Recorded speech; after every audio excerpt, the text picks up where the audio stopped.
예, 오늘 우리 지난 시간에 이어서 골로새서, 빌레몬서, 에베소서에 대해서 같이 생각하는 시간을 가지겠습니다.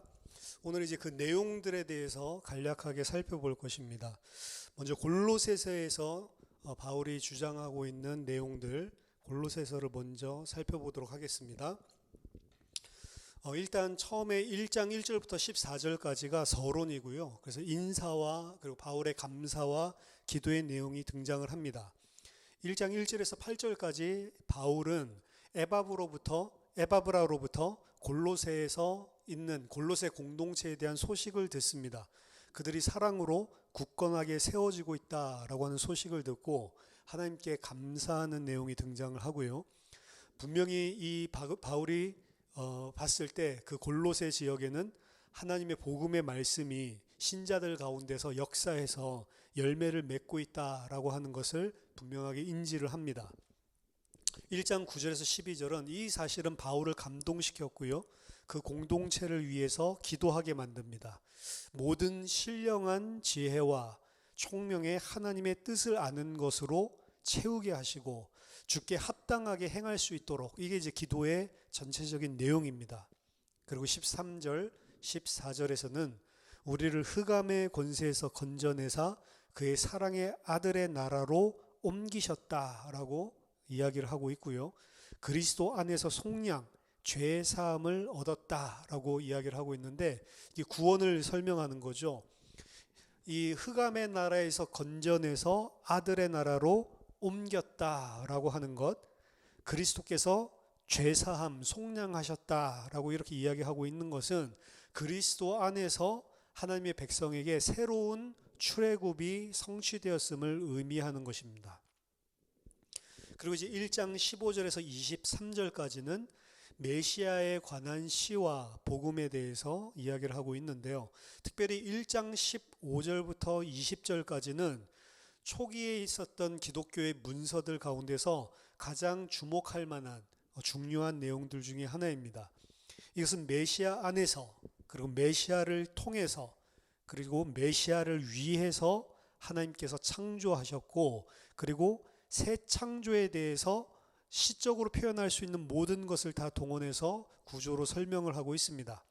많은 학자들은 이것이 그 온전한 한편의 시기 때문에 바울이 쓴 것이 아니고 누군가 썼고, 그리고 교회 안에서 고백으로 행해지는 것들을 인용하고 있다라고 생각을 하지만, 뭐 그럴 수도 있고요. 아니면 뭐 바울이 자신이 스스로 예수 그리스도에 대해서 감사하고 감격하는 마음으로 썼다고 볼 수도 있겠습니다. 뭐 누가 썼는지 정확하지는 않죠. 이 시는 주요 내용이 뭐냐? 예수 그리스도가 이 세상의 모든 주권자들, 그리고 모든 인간들, 모든 만물 위에 절대적인 주권을 가지고 있음을 찬양하는 내용입니다. 읽어드릴게요. 15절부터 20절까지.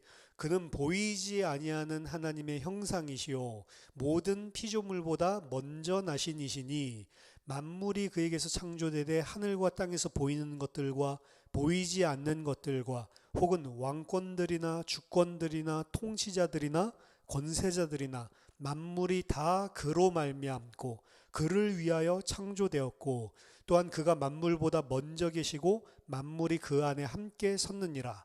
그는 몸인 교회의 머리시라. 그가 근본이시요 죽은 자들 가운데서 먼저 나신 이시니 이는 친히 만물이 으뜸이 되려 하심이요 아버지께서는 모든 충만으로 예수 안에 거하게 하시고 그의 십자가의 피로 화평을 이루사 만물 곧 땅에 있는 것들이나 하늘에 있는 것들이 그로 말미암아 자기와 화목하게 되기를 기뻐하심이라.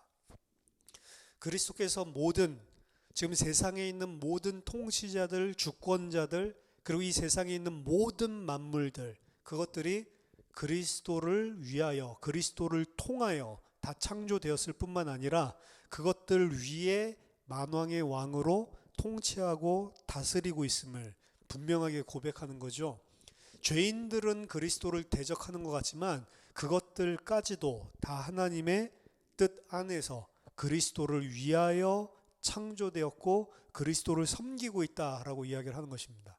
그래서 좋은 것이든 나쁜 것이든 이 세상에서 생각할 때 하나님을 대적하는 것이든 무엇이든 전부 다 하나님의 예수 그리스도의 통치와 주권 가운데 완벽하게 있음을 찬양하고 있는 내용입니다. 이 내용들은 골로새 성도들에게 주는 메시지일 뿐만이 아니고 나머지 서신서 전체의 근간이 되는 내용입니다. 말하자면 선재하신 만물의 주가 모든 사람들, 모든 통치자들의 주가 되셨다. 따라서 이제 하나님께서 온전한 인간의 형상이 무엇인지, 하나님의 영광을 반영하고 있는 인간이 무엇인지 세상의 눈들이 볼 수 있도록 만드셨다라고 하는 내용입니다. 그리고 특별히 이 복음은 23절에 보니까 천하만민, 우리나라 성경에서는 천하만민이라고 되어 있고 원래는 모든 창조된 것, 피조물이죠. 모든 피조물들에게 이미 전파되었다. 복음이 이미 모든 피조계에 다 선포되었다라고 바울이 선언을 합니다. 이것은 예수님의 죽음과 부활로 옛 세상이 심판을 받았고 이미 새로운 세상이 탄생하게 되었다라는 것을 의미했고, 그리고 어떠한 방식으로든지 이 사실은 피조물들이 이미 피조물들에게 알려졌고 피조물들이 알고 있다라고 하는 의미입니다. 그리고 세 번째로 1장 24절에서 2장 5절까지는 메시아적인 고통과 그리고 메시아적인 사명, 그리고 메시아적인 신비에 대해서 이야기하고 있습니다. 1장 24절에서 29절에서는 바울은 골로새인들을 대신해서 고통받고 있는 그 자신의 고통을 찬양하고 있습니다. 아마도 이것이 구원이 집중적인 고통의 시간을 통해서 올 거다라고 하는 유대인들이 가지고 있었던 믿음을 반영하는 것일 겁니다. 유대인들이 구약 성경을 통해서 가지고 있었던 시각도 전체적으로는 하나님의 구원이라고 하는 것이 집중적인 고난의 시간을 통과하고 난 다음에 이루어진다라고 하는 것을 분명히 그 사람들도 깨닫고 있었습니다. 구약 성경에서도 그걸 예언하고 있고요. 그래서 바벨론에서 자신들이 70년 동안 집중적인 고난을 받게 되고 기적적으로 하나님께서 옛 땅으로 돌아오게 만들어 주신 것이 구원의 시간표라고 생각을 했는데, 실제로는 돌아오고 난 다음에 온전한 주권을 찾은 적이 없죠. 그래서 온전한 그 시간표가 언제 올 것인가, 아직도 우리는 바벨론에서 육신적으로는 돌아왔지만 그 이민족들에 의해서, 특별히 1세기에는 로마에 의해서 고통을 집중적으로 당하고 있는 시간표라고 생각을 했고, 그 시간표가 반드시 통과되어야만 구원의 시간표가 온다라는 것을 유대인들도 인식을 하고 있었거든요. 그래서 사실은 예수 그리스도가 참 이스라엘로서 집중적인 고난을 받고 그 예수 그리스도의 고통을 통해서 그 고난 후에 사실은 구원이 임하는 것이고, 개인도 마찬가지로 본 것입니다. 그리고 바울은 그리스도의 사역자로, 그리스도의 동역자로 자신도 골로새 교회의 구원을 위해서 동일한 것을 겪고 있다라는 사실을 이야기를 하고 있습니다. 2장 1절에서 5절에서 바울은 그들을 위해서 힘써서 일했고, 그리고 그들이 굳건하게 세워지기를 간절히 바라는 내용이 등장을 합니다. 그 다음 네 번째 2장 6절에서 23절까지는 유대적인 신비주의의 공허한 속임수에 관해서 이야기를 하고 있습니다. 여기 철학에 대한 이야기도 나오고요.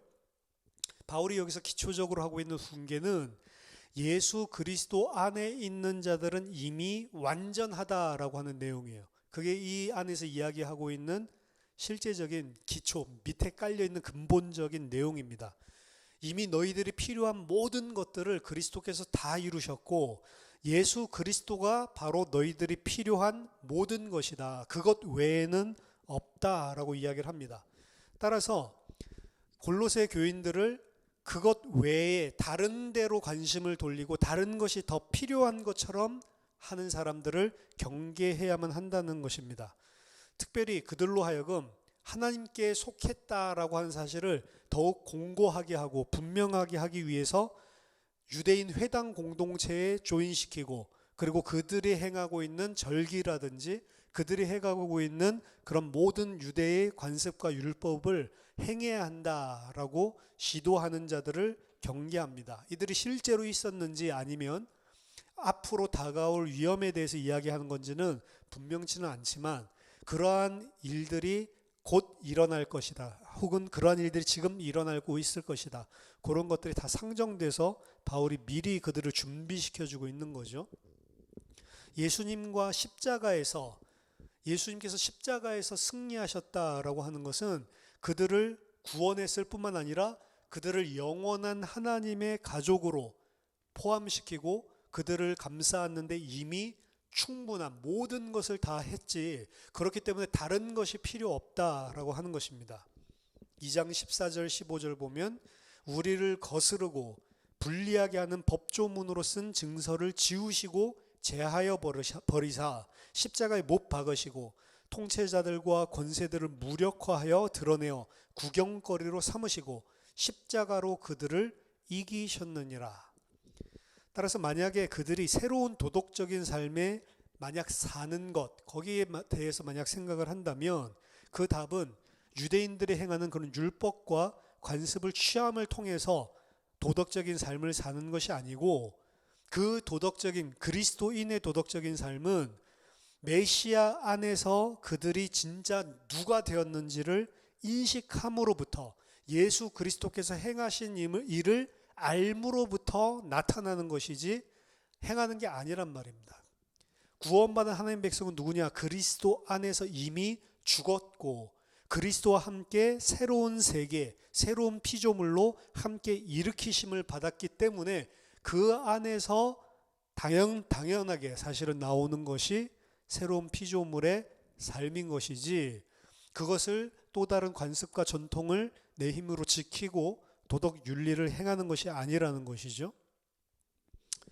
다섯 번째로 3장 1절에서 7절까지는 변화되고 새롭게 된 기독교인들에 대해서 설명하고 있습니다.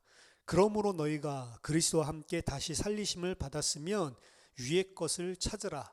거기는 그리스도께서 하나님 우편에 앉아 계시느니라. 위의 것을 생각하고 땅의 것을 생각하지 말라. 이는 너희가 죽었고 너희 생명이 그리스도와 함께 하나님 안에 감추어졌음이라. 우리 생명이신 그리스도께서 나타나실 그때에 너희도 그와 함께 영광 중에 나타나리라.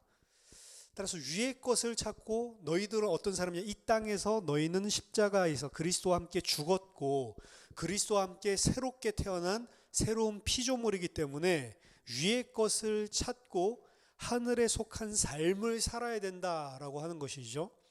그럼 위의 것을 찾고 하늘에 속한 삶을 산다는 것은 무엇이냐? 그건 그냥 공상적인 막연한 추상적인 것이 아니고 그 이후에 구체적으로 설명을 하죠. 그러므로 땅에 있는 지체를 죽이라. 곧 음란과 부정과 사욕과 악한 정욕과 탐심이니 탐심은 우상 숭배니라. 이것들로 말미암아 하나님의 진노가 임하느니라. 너희도 전에 그 가운데서 살 때에는 그 가운데서 행하였으나 이제는 너희가 모든 것을 벗어버리라. 곧 분함과 노여움과 악의와 비방과 너희 입에 부끄러운 말이라. 그래서 그냥 공상적인 삶이 아니고 음란과 그리고 말의 악을 제하고 하나님의 백성답게 사는 삶들이 구체적으로 바울이 나열을 하고 있죠. 근데 아까 전에 말씀드렸지만 이러한 삶들이 어디서 나온 거냐면, 우리가 그렇게 살아야지, 착한 삶을 살아야지, 그게 아니고 내가 그리스도 안에서 누구인지를 명확하게 인식하는 만큼 그것들이 나오는 거예요. 그 속에서 나오는 것입니다. 이런 것들이. 하나님의 새로운 인류에게는 이제는 이전에 나뉘었던 인종과 민족과 성별 그리고 사회적인 지위의 구분이 존재하지 않습니다. 그 어떠한 것도 메시아의 주권적인 통치의 영역 밖에 존재하지 않습니다. 따라서 이제부터 하나님의 백성에게 있어서 중요한 것은 긍휼과 자비와 사랑과 용서의 삶이고요. 이것은 하나님이 자신의 관대하신 사랑에 대한, 그 사랑을 받고 그 사랑을 깨달은 것에 대한 반향이고요. 그에 대한 반응으로 나오는 감사다라고 바울은 설명합니다. 그 다음 여섯 번째 3장 18절에서 4장 1절까지는 이교도 도시 속에서 살고 있는 기독교인의 가정은 어떠해야 되는지에 대해서 간단한 가정의 삶에 대한 지침을 이야기합니다. 여기에 나온 초대 기독교 가정의 지침들은 예수님의 주되심이 가장 분명한 사회적인 단위 안에서 나타나게 되는 방식과 관련된 것입니다. 이교도 비판가들은 기독교인들이 사회적인 질서를 위협하는 자들이라고 비난을 했는데요. 바울은 이에 대해서 아니다, 우리가 사는 삶들 자체가 사회의 질서를 무질서하게 만드는 것이 아니고 오히려 거꾸로라는 거죠. 여기서 이야기하는 이 가정적인 삶은 그들이 일상적으로 생각하고 있었던 가부장제와는 전혀 관계없는 것이었습니다. 오히려 가부장이 아니고 아버지 그리고 남편, 아내, 아이들 그 가족들 상호 간에 서로 겸손한 사랑의 관계로 엮어지는 것이 그리스도의 가정의 삶이다. 그래서 사실은 이교도들은 그것들을 싫어하겠지만 그리스도 안에서 가정이 어떤 모습을 가져야 되는지 사실 이 부분에 대해서 간단하게 언급을 합니다. 이건 나중에 에베소서에서 더 길게 자세하게 언급을 하죠. 그리고 4장 2절에서 18절까지는 서신서의 마무리로 이제 마지막 권면, 그리고 바울과 그의 동역자들의 사역에 대한 인사, 그리고 작별 인사와 축도로 마무리를 하고 있습니다. 이 골로새서 전반적인 내용들이고요. 자, 그다음 빌레몬서에서는요. 바울이 빌레몬서를 보낸 것은 사실 특정한 사건 하나 때문이죠. 빌레몬의 종으로 있었던 오네시모가 도망쳐 왔다가 감옥까지 흘러 들어오게 되고, 그러면서 이 오네시모가 바울을 통해서 복음을 받게 된 그 사건으로 말미암아서 이 오네시모와 빌레몬 사이의 관계를 회복시키는 것, 겉으로 보면요. 그래서 이거는 1세기 당시에 있었던 작은 그 플리니라고 하는 그런 사람이 있습니다. 그 사람이 쓴 편지가 있는데 이 플리니가 사비아누스에게 보낸 편지와 상당히 내용상으로는 유사합니다. 플리니도 마찬가지로 사비아누스 아래에 있었던 종이 나쁜 짓을 하고 도망친 거예요. 도망쳐 와서 플리니 앞에서 눈물을 흘리면서 자기 자신이 잘못했다라고 하는 것들을 충분하게 참회하고 깨닫고 있고 자기를 위해서 중재해 줄 것을 아마 부탁을 한 것 같아요. 그래서 이 플린이라고 하는 사람이 사비니우스에게 편지를 보내는데요. 거기 보면 노여워하지 말고 화를 내지 말라, 관용을 베풀고 사랑을 베푸는 게 너에게 있어서도 훨씬 더 유익이다, 이런 식으로 이 도망간 종과 주인을 화해시켜주는 이런 편지를 쓴 것이 있는데 내용상 상당히 빌레몬서와 유사합니다. 그리고 가장 유사한 것은 거기에서 쓰이고 있는, 양쪽 편지에서 다 쓰고 있는 그때 표준적으로 사용하고 있었던 수사학적인 표현이었습니다. 거기서도 플리니가 뭐라고 이야기하면 내가 당신에게 꼭 그를 용서하고 받아들이라고 강요하려는 것이 아니다. 이제 나는 당신이 무엇을 해야 될지, 어떻게 행해야 될지 내가 말할 필요가 없다라고 나는 생각한다. 그럴 필요가 있냐? 뭐 이런 식으로 이제 그 수사학적으로 이야기를 한단 말이에요. 마치 내가 너가 관대한 사람이고 당연히 용서해 줄 사람인 거 알기 때문에 내가 너를 강제해서 그걸 요청하는 거 아니다. 어떻게 행해야 되는지 굳이 내가 말할 필요가 없다라고 나는 확신한다. 이런 식으로 이야기를 하는데 이런 내용이 사실 빌레몬서에서 이야기하고 있는 수사학적인 표현과 상당히 유사한 것이죠. 따라서 바울의 서신서와 그리고 이 플리니의 서신서를 비교하면서 이 두 가지는 상당히 유사하다라고 많은 학자들이 이야기를 합니다. 다양한 차원에서 이제 플리니와 그리고 사비니우스가 가지고 있는 관계, 그 관계 속에서 이 편지를 쓰고 있고, 바울 또한 바울이 아마 사역을 해준 것 같은데 바울 대사도로서의 바울, 그 다음에 빌레몬, 이 둘 사이에 동역자이긴 하지만 그 관계들 속에서 편지를 쓰고 있고, 이런 여러 가지 상황이 상당히 두 개가 유사하다라고 이야기를 하는데요. 하지만 정확하게 두 개를 같이 비교를 한다면 바울의 서신과 플리니의 서신서 사이에서는 분명한 차이점이 존재를 합니다. 플리니의 이 서신서는 어떻게 사비니우스를 권면하고 있냐면 사회적으로 플리니가 더 높은 지위를 차지하고 있었던 것 같아요. 그래서 더 우세한 지위에서 권고를 하고 편지를 쓰고 있습니다. 하지만 바울의 입장은 바울은 감옥에 갇힌 수감자로서 편지를 쓰고 있죠.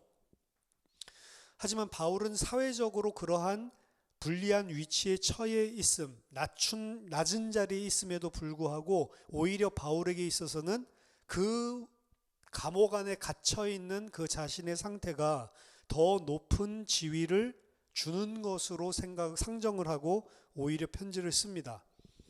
따라서 두 개의 편지를 양옆에 나란히 두고 연구를 해보면 우리는 그들이 완전히 다른 분위기 속에서 진술하고 있음을 보게 됩니다. 결국 어떤 차이점이냐면 플리니가 쓰는 논지는 이렇습니다. 이제 나의 좋은 친구여, 나로 하여금 당신의 어리석은 자유자에게, 이 자유자가 아마 프리드맨, 그래서 종인데 자유를 준 것 같아요. 근데 그 주인의 호의를 배반하고 나쁜 짓을 하고 도망친 거죠.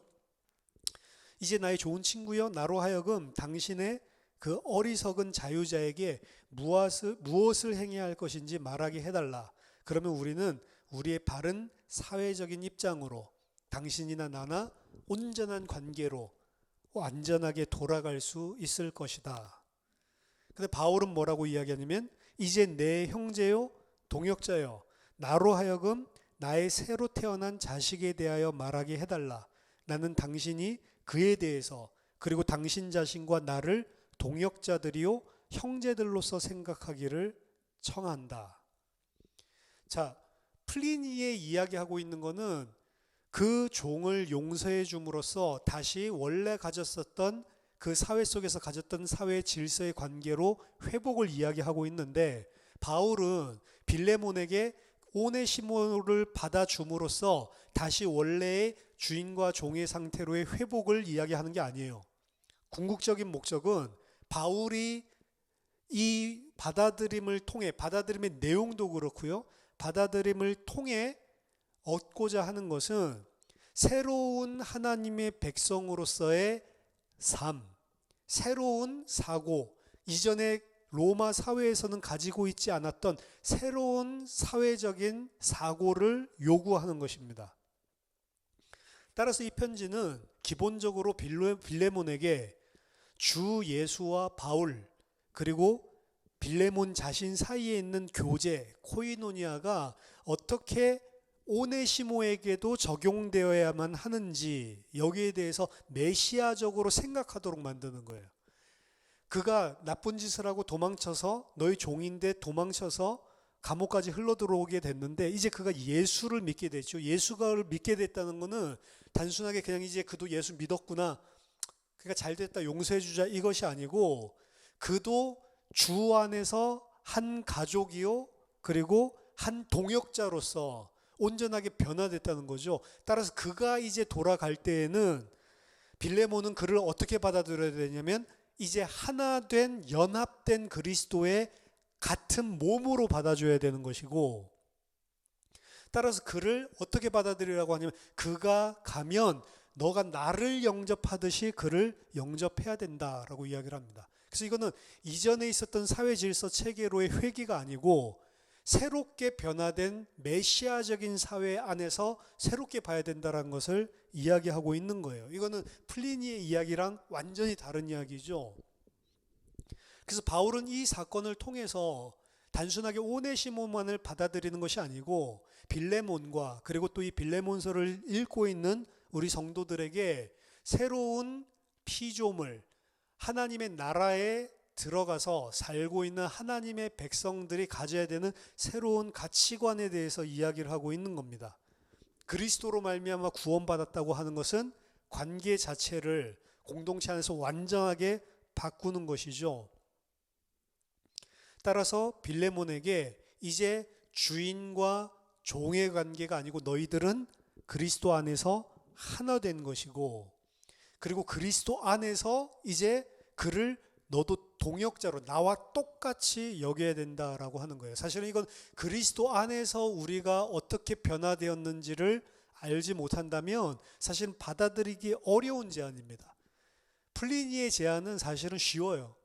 그냥 용서해주고 종으로 받아들이면 되는 거지만 바울이 요구하는 것은 그게 아니란 말이에요. 이제 우리가 다른 세계에 살게 되었으니 다르게 봐야 된다. 시각과 가치관 자체를 완전히 바꾸는 거죠. 그래서 교회 안에서 전통적으로 있었던 영역을 뛰어넘는 메시아 안에서의 하나됨, 그것으로 새롭게 봐야 된다는 것입니다. 갈라디아서에서와 마찬가지로 메시아 안에서는 이제 유대인이나 헬라인이 없이 하나 되었고, 이교도 이 황제적인 상황에서가 아니고 메시아의 주되심 안에서 우리는 다 연합되어서 하나가 되었다. 따라서 빌레몬서에서도 주인과 종이 하나가 되었다는 것입니다.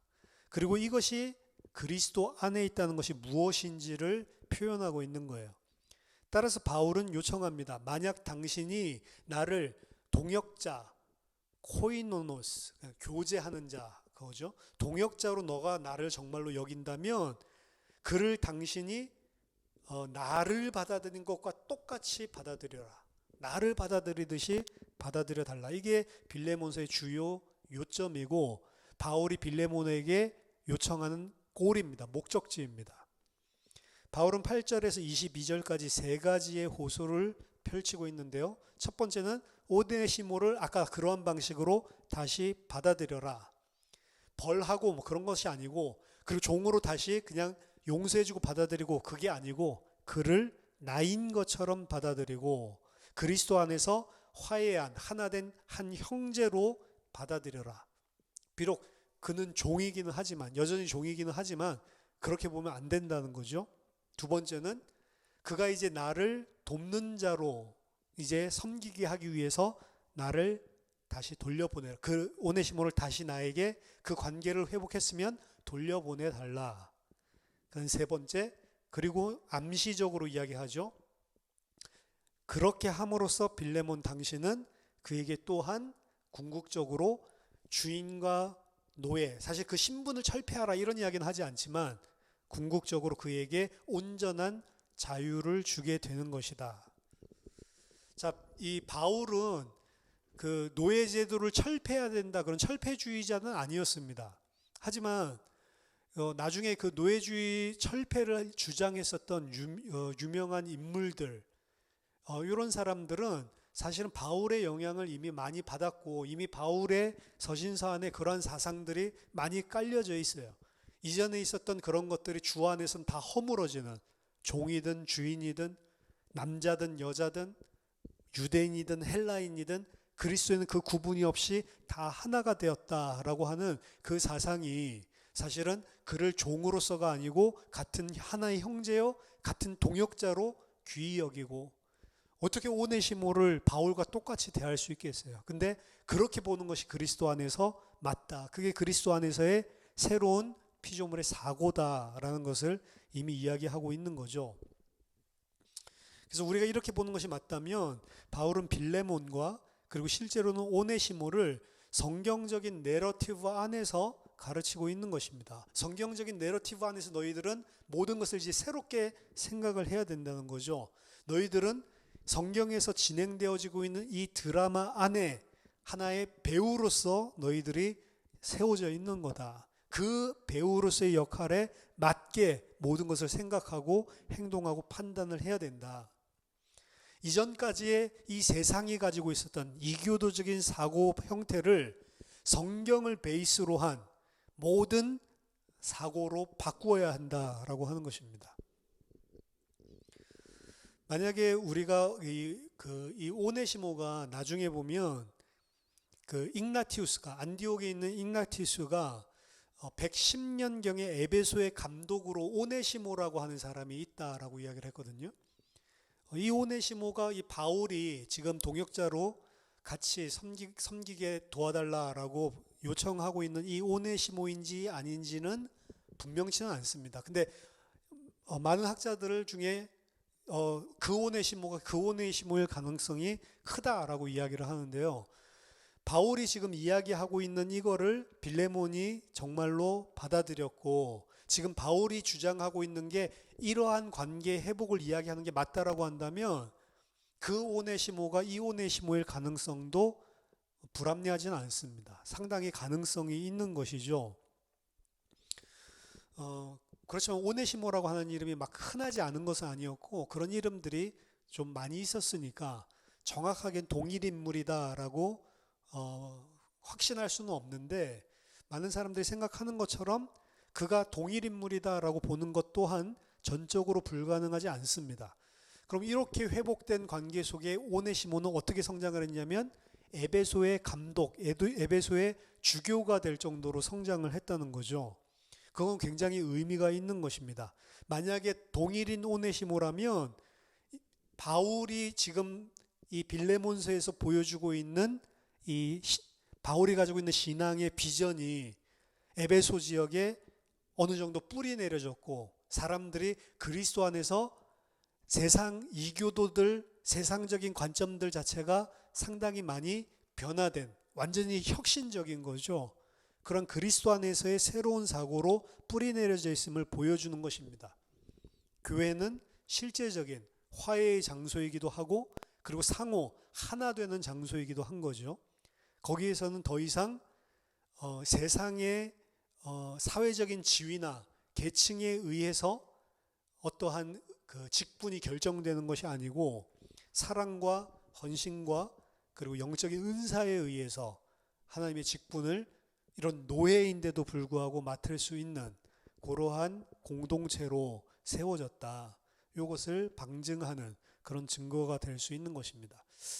저는 사실인지 모르겠지만 그 오네시모가 그 오네시모든 아니든 빌레몬이 이 일을 받아들였고 그리고 그러한 관계들이 성립돼서 오네시모가 아마 중요하게 쓰임받은 인물이지 않을까라고 생각을 합니다. 그렇지 않다면 빌레몬서를 그때 당시 그런 일들이 안 일어났다면 빌레몬서를 굳이 교회가 유지하면서 이렇게 성경으로 볼 이유 자체가 없는 거죠.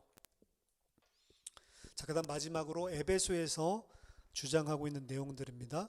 1장 1절에서 23절까지는 서론이고 찬양하면서 감사하는 내용이 나타납니다.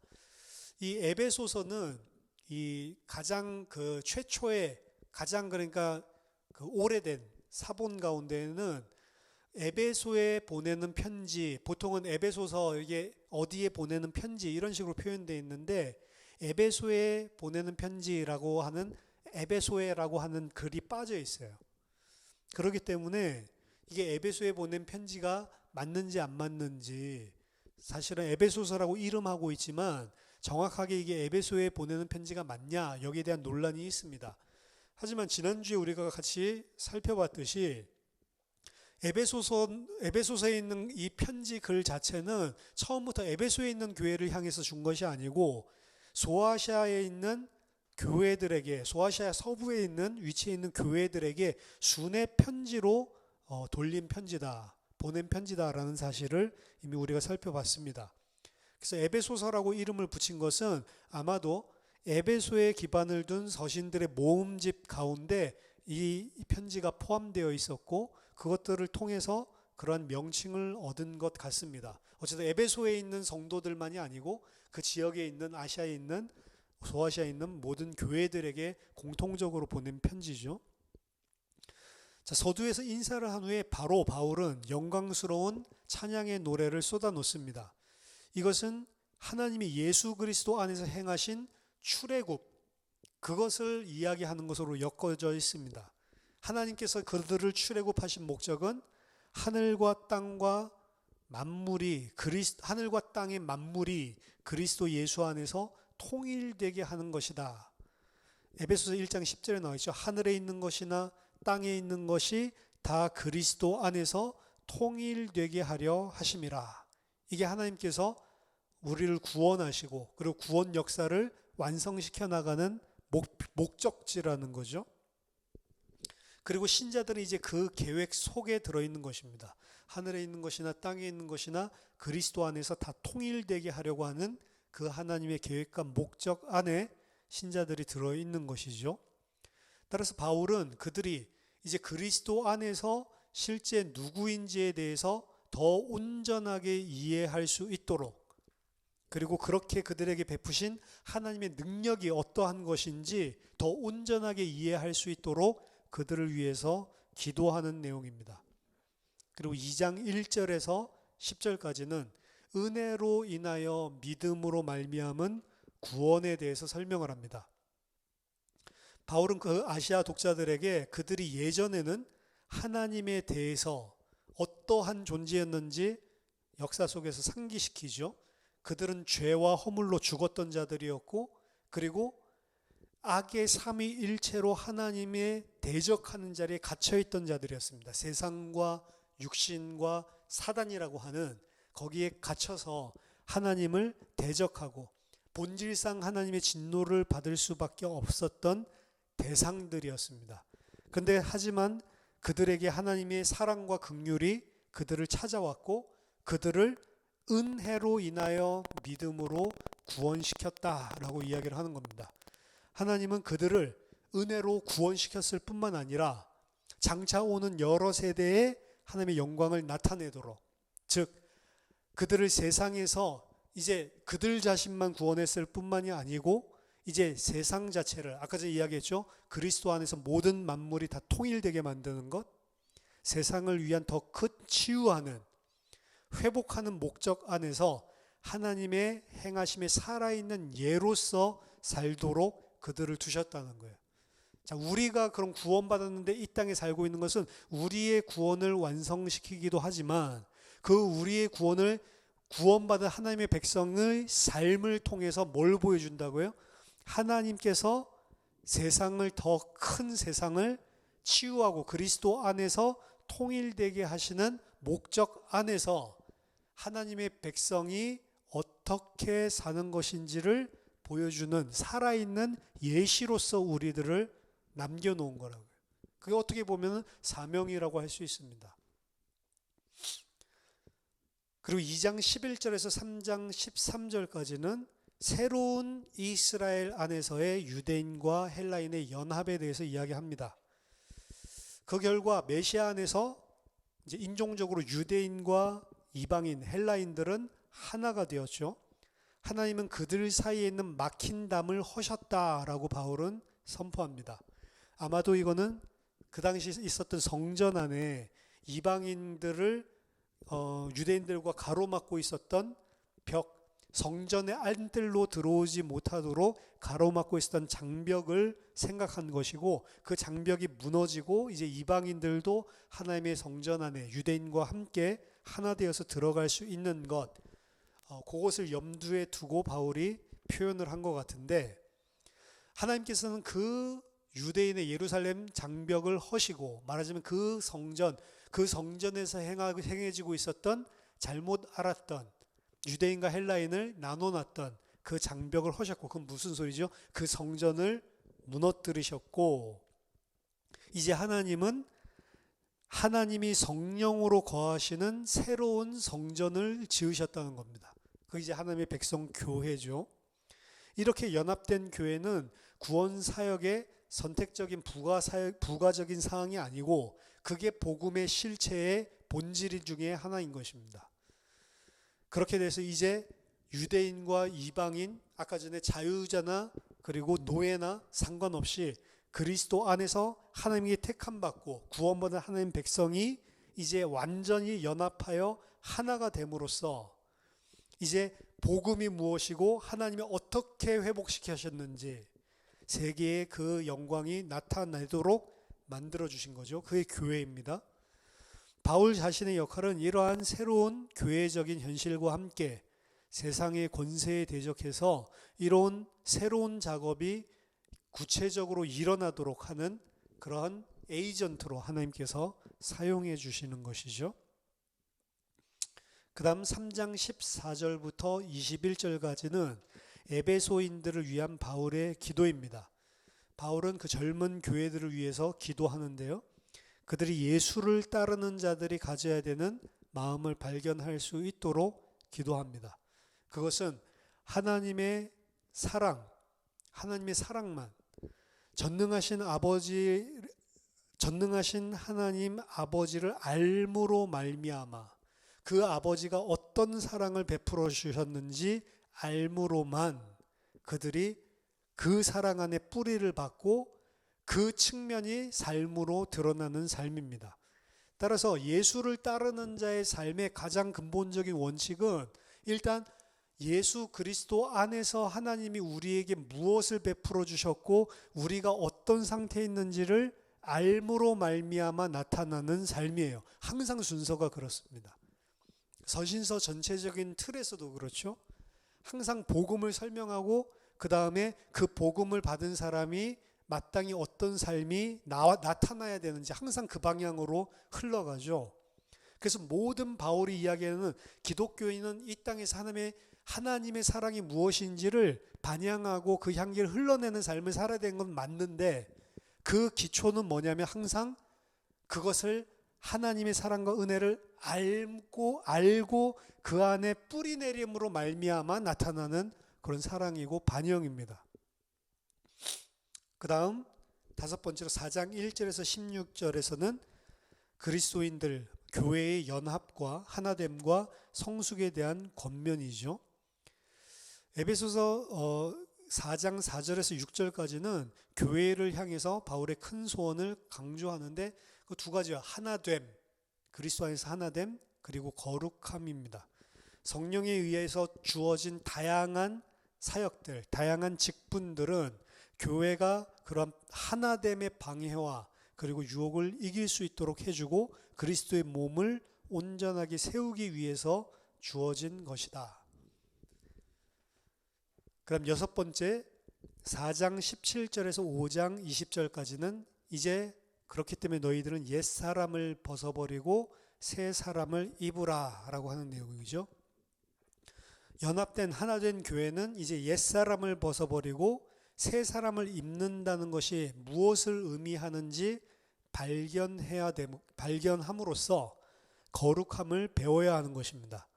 그래서 옛적인 이교도적인 삶의 방식, 사실은 인간은 그렇게 살면 안 되는데 그 이교도적인 그 삶의 방식, 이교도적인 옛적의 방식은 인간답지 않게 비인간화하는 것이고 반드시 그것들은 벗어버려야만 하는 것으로 이야기합니다. 새롭게 하는 것은 어디에서 시작된다면 심령, 마음 안에서 새롭게 시작이 되어져야 하고 그리고 그 마음 안에서 시작된 성령의 역사는 새로운 삶의 방식으로 나타나야만 한다라고 이야기합니다. 행동하는 것, 말하는 것, 사회에서 사는 삶 이런 것들이 그 마음의 변화가 일어나면 심령 안에서 변화가 일어나면 그 모든 것이 옛 방식에서 새로운 방식으로 다 바뀔 것이라는 것입니다. 그래서 복음을 모델로 한 희생적인 사랑이 신자들의 삶의 원칙이 되어야만 하는 것이고요. 한때는 그렇지 못했던 어두움이었던 그들은 이제는 빛이 되었다. 그렇기 때문에 당연히 이러한 삶이 나와야 된다라는 것을 이야기하고 있습니다. 그래서 여러분들이 오해하지 말아야 될 것은 복음으로 말미암아 구원받은 하나님의 백성은 이렇게 살아야 된다. 사실 그 말은 아닙니다. 성경에서 이야기하는 것이. 그렇지만 복음으로 나온 사람은 어차피 우리는 온전하게 그 삶을 살 수 없으니까 그런 삶은 하나님 앞에 가치 없는 것이다. 그것도 아닙니다.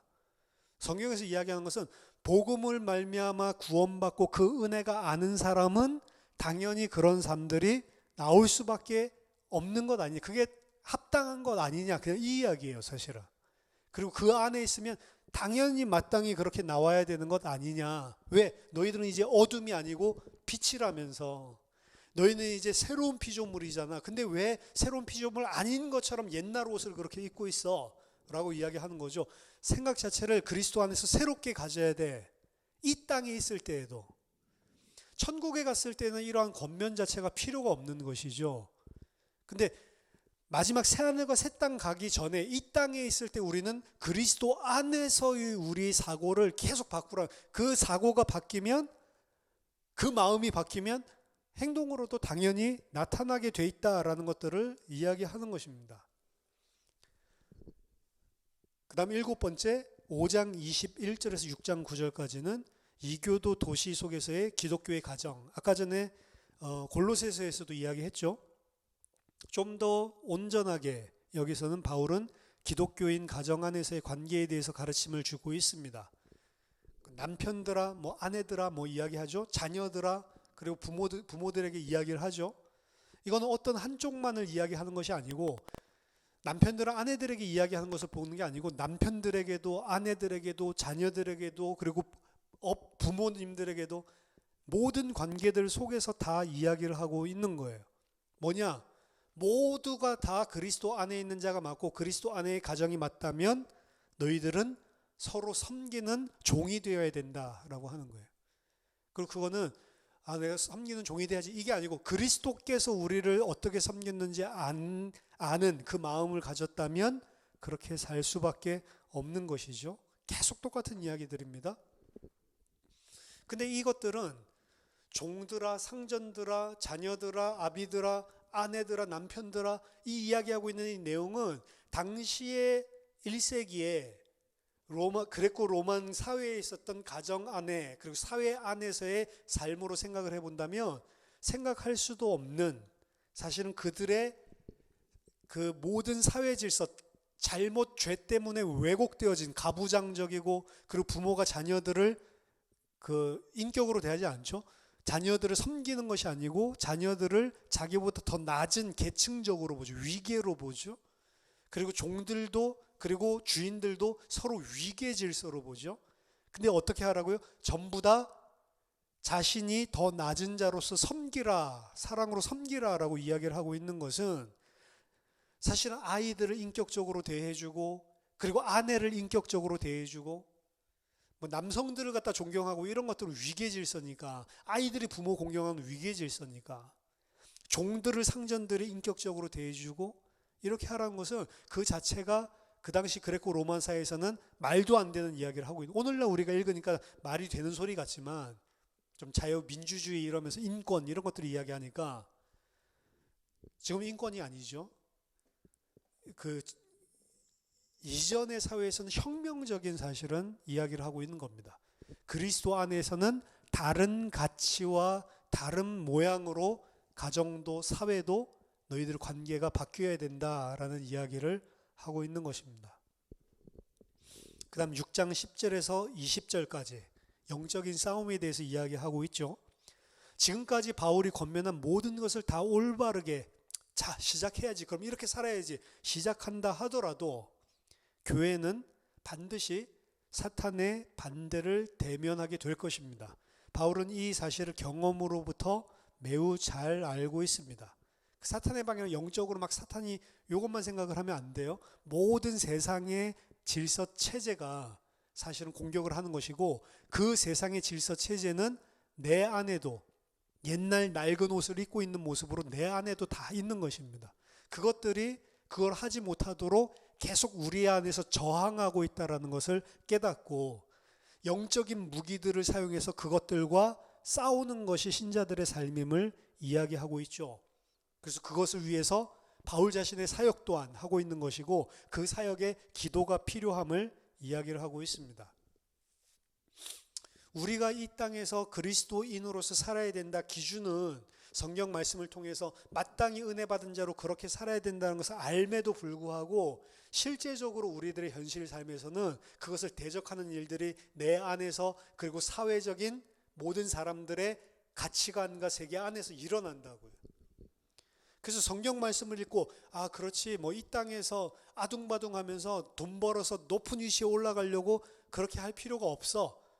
은혜 받으면 우리가 그렇게 생각할 수 있지만 막상 세상 속에 들어가 보면 다 그렇게 살고 있으니까 그거 없으면 못 사는 것 같이 또 우리는 또 공격을 받는다고요. 그거에 대해서 뭐가 필요하다고요? 영적으로 너희들이 싸울 필요가 있다. 그건 뭐냐? 머리부터 발끝까지 그리스도로 무장하고 무시로 깨어서 기도해야 된다. 항상 기도해야 된다라고 이야기를 하고 있는 겁니다.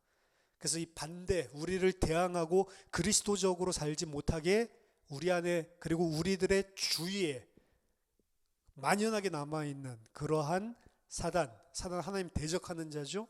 이간질하는 자죠. 그것들과 우리가 영적으로 싸워야 된다. 그리고 마지막 6장 21절에서 24절에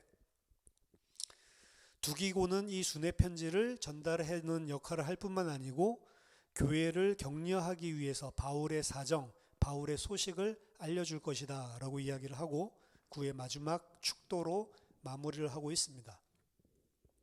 자, 이 편지들을 전부 다 어디에서 썼냐면 바울이 감옥 안에서 감옥 바깥에 있는 성도들에게 쓴 것입니다. 감옥 안에 갇혀 있지만 오히려 감옥 밖에서 자유하고 있는 그들에게 쓴 거예요. 근데 이렇게 사고하고 이렇게 사는 것이 바로 출애굽한 사람의 삶이다. 오히려 갇힌 자 된 바울이 밖에 자유롭게 풀려 있는 하나님의 성도들에게 진짜 갇힌 데서 풀려난 새로운 출애굽을 한 자유로운 하나님의 백성의 삶이 무엇인지에 대해서 가르쳐주고 있는 것이고, 그 가장 근간은 한마디로 모든 편지에서 내포하고 있는 가장 아래에 있는 근본은 뭐냐면 그리스도께서 너희에게 어떤 은혜를 베푸셔서 너희가 어떠한 존재가 되었는지를 인식하는 거예요.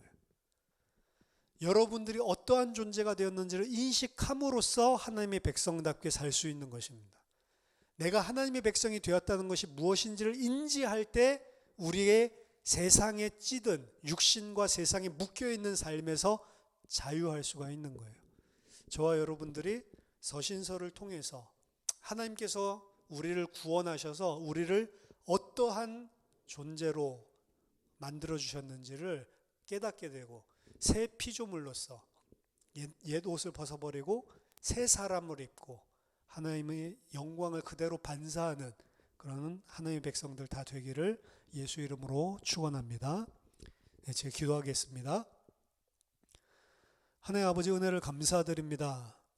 말씀을 통하여서 저희들이 예수 그리스도 안에서 우리가 어떠한 신분과 어떠한 피조물로, 어떠한 새로운 피조물로 거듭났는지를 하나님 하나하나 구체적으로 깨닫게 하시고, 하나님 그 마음과 심령이 깨달음으로 성령으로 새롭게 됨으로 하나님 우리들의 삶이 하나님 이 땅에 비록 살고 있지만 하나님 나라에 사는 자로 항상 승리하며 살 수 있도록 저희들에게 참된 믿음과 참된 진리를 알 수 있도록 우리를 이끌고 도와주시옵소서.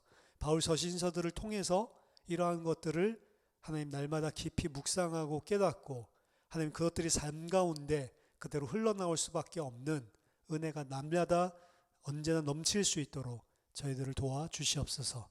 예수 그리스도 이름으로 기도하옵나이다. 아멘.